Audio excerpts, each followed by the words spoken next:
Saya, Joko Widodo. Ini adalah kisah masa muda saya sewaktu memulai perjalanan hidup. Ini saya waktu kecil. Saya berasal dari kota Solo, Jawa Tengah. Saya anak sulung dari 4 bersaudara. 3 adik saya semuanya perempuan. Saya berasal dari keluarga biasa. Kami berulang kali pindah rumah kontrakan, rumah sederhana yang mampu dibayar Bapak untuk tempat tinggal kami sekeluarga.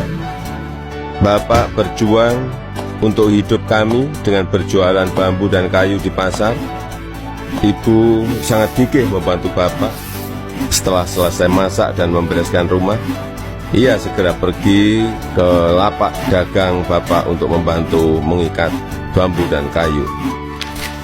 Mereka melakukan itu semua demi anak-anaknya untuk bisa sekolah. Mereka meyakinkan saya bahwa sekolah akan mampu mengubah hidup saya. Perjuangan dan usaha Bapak sangat menginspirasi saya. Usaha Bapak berjalan baik, dagangan makin laku, dan saya tahu Ibu mulai punya uang. Saya pun mulai nakal waktu itu. Saya sering iseng memanggil pedagang makanan apa saja yang lewat dekat rumah. Tukang siomay, tukang bakso, tukang jajanan pasar. Ibu pun terpaksa membayar apapun yang saya pesan. Suatu kali saya asal manggil saja, ada tukang lewat di depan rumah.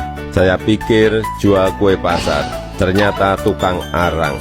Ibu muncul sebelum saya sempat berlari. Terpaksa ibu membelinya dan langsung menyodorkan bungkusan berisi arang untuk saya makan sambil berkata, "Ayo makan, habisin ya, kamu kan yang kepingin jajan." Suatu hari kami kena gusur pemerintah daerah karena daerah rumah kami akan dibangun fasilitas kota.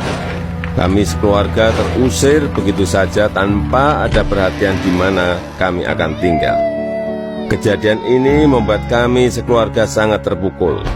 Kami terpaksa menumpang di rumah paman. Keadaan yang sulit membuat kami sekeluarga gigih berjuang lebih keras. Bapak menjadi sopir angkutan umum. Setelah sekolah, saya membantu ibu berjualan di pasar meneruskan usaha Bapak.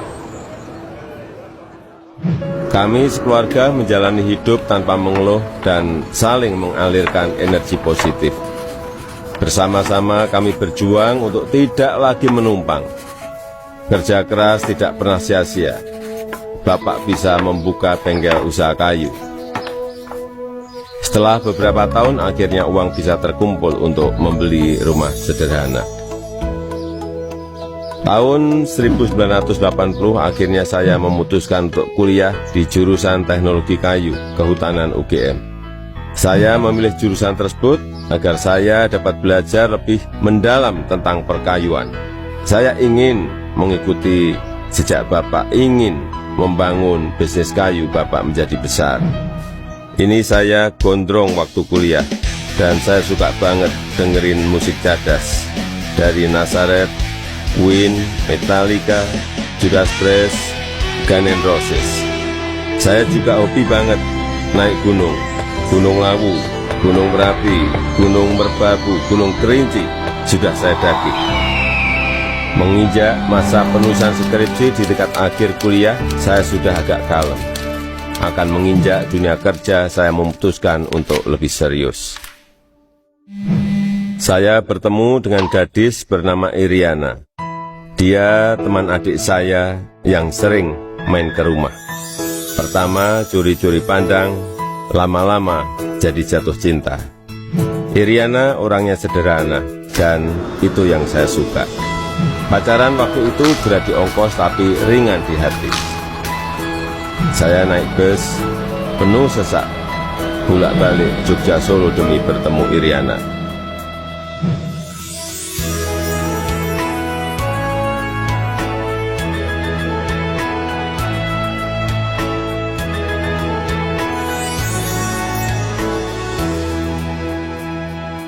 Lulus kuliah tahun 1985, saya melamar ke sebuah perusahaan kertas di Aceh. Setelah diterima, saya baru tahu akan ditempatkan di hutan rimba Pekerjaan saya adalah mempersiapkan persemaian pinus untuk kemudian ditanam di lapangan di hutan-hutan yang gundul. Beberapa bulan setelah itu saya kembali ke Solo untuk menikahi Iriana dan menyiapkan keberangkatan kami ke Aceh. Masa awal pernikahan kami berada di dalam hutan rimba selama 2,5 tahun.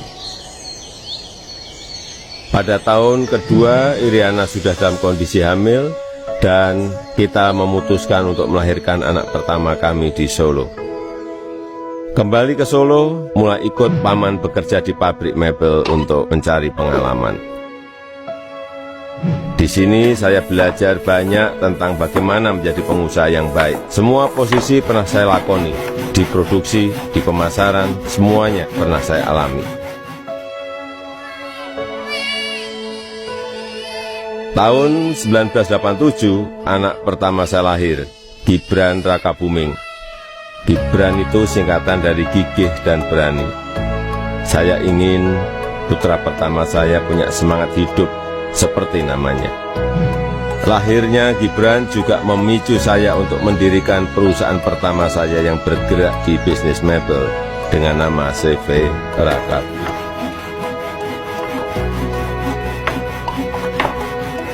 Tapi ternyata menjadi pengusaha bukanlah sesuatu yang mudah.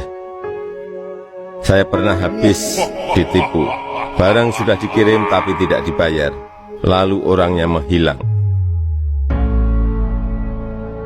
Kalau kita jatuh ya harus bangkit lagi. Tidak lama setelah itu saya mendapatkan pinjaman modal usaha. Dengan semangat untuk bangkit dan berkembang, saya bergerak cepat untuk mencari pesanan sampai luar negeri dengan cara ikut pameran-pameran mebel. Hasil usaha saya mulai terlihat, kantor tidak pernah sepi dari kunjungan pembeli. Di sini saya bertemu dengan pembeli dari Prancis bernama Bernard Jan.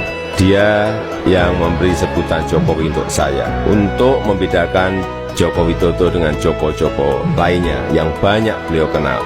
Sejak saat itu, orang-orang lingkungan pengusaha mebel mulai memanggil saya Jokowi. 2 anak saya lahir setelah keadaan ekonomi keluarga membaik. Kahiyang Ayu dan Kaisang Pangarep.